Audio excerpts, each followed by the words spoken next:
And you know what? All that, and you're not breaking the law. Well, we were for a second there, but you know it. Hey guys, behind me is a Lamborghini Gallardo coupe with a 6-speed gated manual transmission. One of my favorite cars growing up, just super nostalgic to me. Never driven a gated manual Gallardo, so I have it here for a couple of hours and I'm gonna take it out on the road and just see how it is in 2021. Dual exhaust pipes, and as well, you have a 5-liter V10 engine, which sounds amazing. God, that sounds terrible. Okay.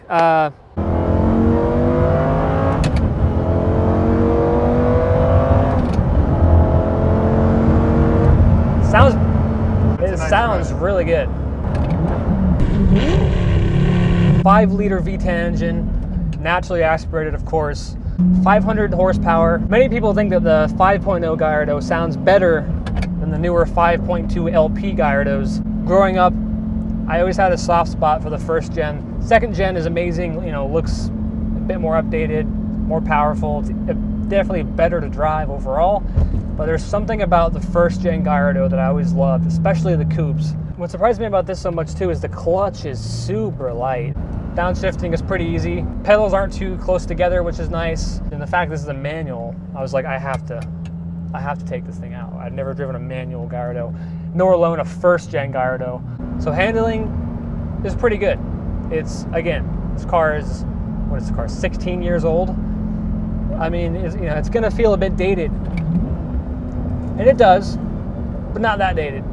It's still a lovely car in the corners. This car is tiny. It feels tiny. It really envelopes around you, which was, I guess, at the time a nice, for some people, a nice change from the traditional huge V12 Lambos that were just massive. This feels much different than that.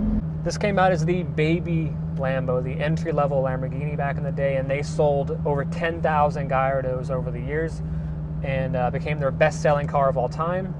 And for good reason. It's a fantastic car. It was more attainable than the V12 cars. Yeah.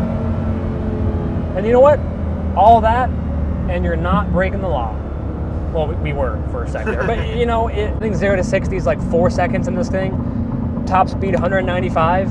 That's quick. I wouldn't say it's astronomically fast, but people think you have to have modern power, modern performance to still be considered a supercar. It's like an F8 in 20 years is still going to be a supercar, even though cars will, of course, surpass it drastically by then. It's still going to be a supercar in the same way that a Gallardo and a 360 are still considered exotic. They're still considered supercars. They're entry-level supercars nowadays, price-wise, but they're still supercars. An F40 is still a supercar. I never get that argument. I post on TikTok and I see people like, oh, it's not a supercar anymore. It's like a Tesla Model 3 is faster. It's like, that's completely irrelevant. A Model 3 does not give you the same sensation, same emotional feeling as this car does. Yeah, there's a game growing up called Test Drive Unlimited. The OGs know what that game is, and this car always reminds me of that game because it was on the cover of that game. And I used to always use it, and I just, again, love the styling. So I'm 6'4", and it is quite spacious in here. It is still a Lamborghini. It has that aggressive styling with the slanted windscreen and, you know, low windows. Everything about it is traditional Lamborghini, but I fit just fine. Plenty of legroom, plenty of headroom. The seat actually goes back even further. You can see out of it. It's not a Prius, but you can definitely see out the back of it.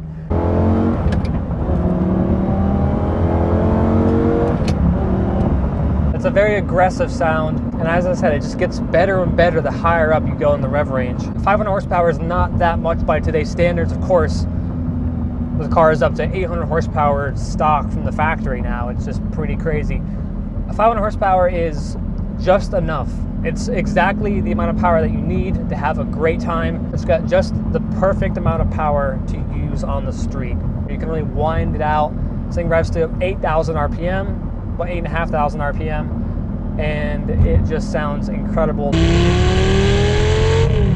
This feels refreshingly old school. But in traffic, you just, like I said, slap it in fourth. It just kind of feels like a regular, dare I say, a regular kind of sports car, I guess. Just a regular car. It doesn't really seem Nothing too outlandish. I am genuinely surprised at the headroom. I have about an inch or so. My hair adds about 4 inches on top. So about, you know, the average 6'4" person would fit just fine in here. Turning radius, god awful. I mean, it feels like you're hitting Mach 1. It feels like you're inch off the ground. Gear changes are quite easy. You can move it with one finger. It's pretty simple. I mean, clinks right into place, and there's just nothing better, nothing more satisfying than a metal on metal gated manual clink kind of just rowing through the gears feeling. Cars nowadays lack a manual, but they also, even more so, lack a gated shifter. More cars should just have a gated shifter. It just feels so much more mechanical, so much more in tune with the engine, more connected with the car, pure essence of driving pleasure. I mean, nothing beats it. 0 to 60 with the manual, probably more like 4.6, 4.5 seconds if I had to guess. But you know what, dude? It doesn't matter. Like, it just doesn't matter.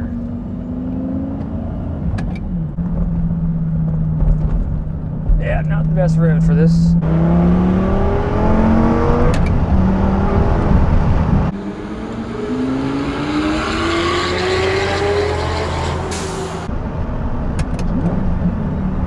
This is the hood, so I gotta do a U-turn. I think for the low $100,000 price range, 130, 120, 115, even lower than that, I just think it's such a phenomenal car. It's a great entry-level exotic. It's usable. It's relatively comfortable, and this is embarrassing. All right. Yep. All right. Get her moving, son. That turning radius, not good. I do love the yellow interior as well. That's a very proper Lambo thing to do, is just throw some yellow in there. The outside, it is a black metallic exterior paint color, but it's really more of like a grayish black. Excellent looking color. I mean, but I just love that they threw some color inside as well with the yellow brake calipers to match. Great looking spec.